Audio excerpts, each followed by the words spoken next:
Hi everyone, we're here to do the Dragon Lab today, and I'm here to explain the directions for how to make that happen. So, you will notice that in pairs, you are Mama and Papa Dragon. And the first thing to know about this lab is, if you read the directions, you will understand the lab. What a shock. But, just in case, I thought it would be a good idea to explain it. So, what you'll notice inside the lab is that there are a list of traits for your dragon, and on each popsicle stick that you will get, there is a series of letters that stand for the dominant and recessive version of those traits. So, you're going to have two people. Each person has a set of popsicle sticks. So, both the mama and the papa, you guys get separate sticks, okay? So, let's say I'm the mama dragon. So, the first section of the lab is talking about the green autosome. That means the green set of genes on your popsicle stick. Now you'll notice that your popsicle stick has two sides.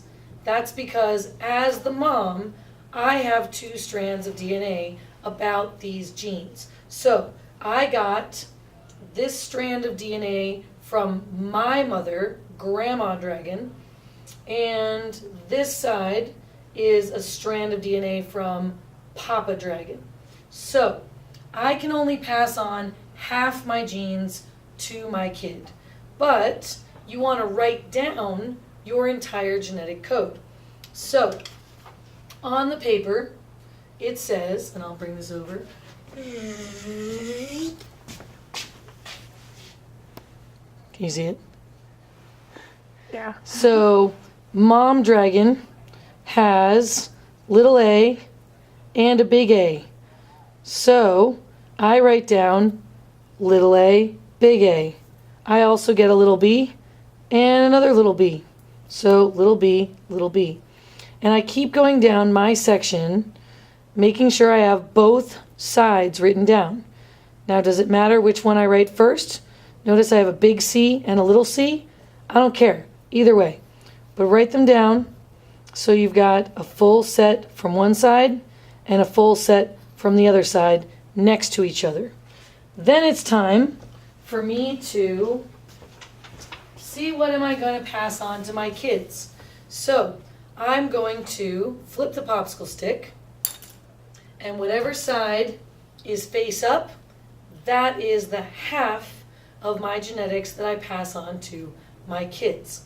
So where it says egg on the sheet, this is the strand of DNA I'm passing on in my egg. Then, Papa Dragon is going to write down his genetic code, everything from one side and everything from the other. So he should have two letters in the dad box. Then he flips his popsicle stick, and you end up with the sperm. So, whatever side the dad has land face up, you write down in the sperm category.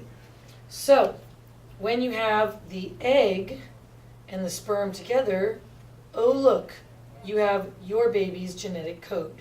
So, the genetic code for this baby is big A, little b, little c, little c. So, what does that really mean? Well, big A, clearly big A wins. So I go over here to the dominant gene side, and it says big A means my dragon has no chin spike. So when you draw your picture of the dragon, don't put a chin spike. The little b, it's a little b, so that means the recessive one wins. So it also means no nose spike. Apparently this dragon is not very spiky. Then it says big C, little c, so big C wins. So 3 head flaps. And you're like, head flaps? What is a head flap? Well, on the very last page, of your packet, you have pictures of the different dragon traits. So the head flap, it looks kind of like a Stegosaurus, is that right? The one with the little plates up there. So your dragon would have 3 separate head flaps, kind of like, I don't know, maybe a mohawk hairdo or something. So when in doubt, check the diagrams to see what they're made with. So when you finish using the green popsicle stick on the sheet, you will see it says the next one is red autosomes.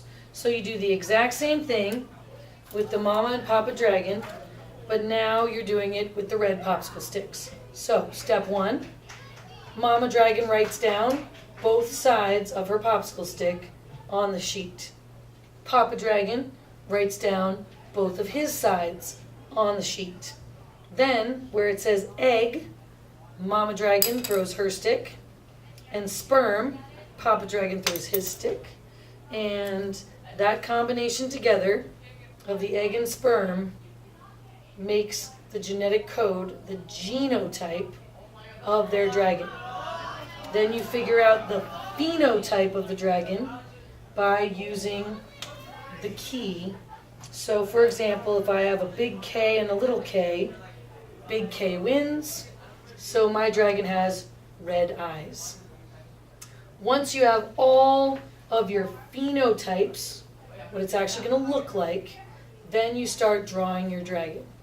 The goal is to finish drawing your dragon by Friday. So do as much as you can in class, but if you need to take it home and bring it back on Friday, that's fine. And while one artiste of the pair is drawing the dragon, the other person is in charge of answering the questions at the end of the lab.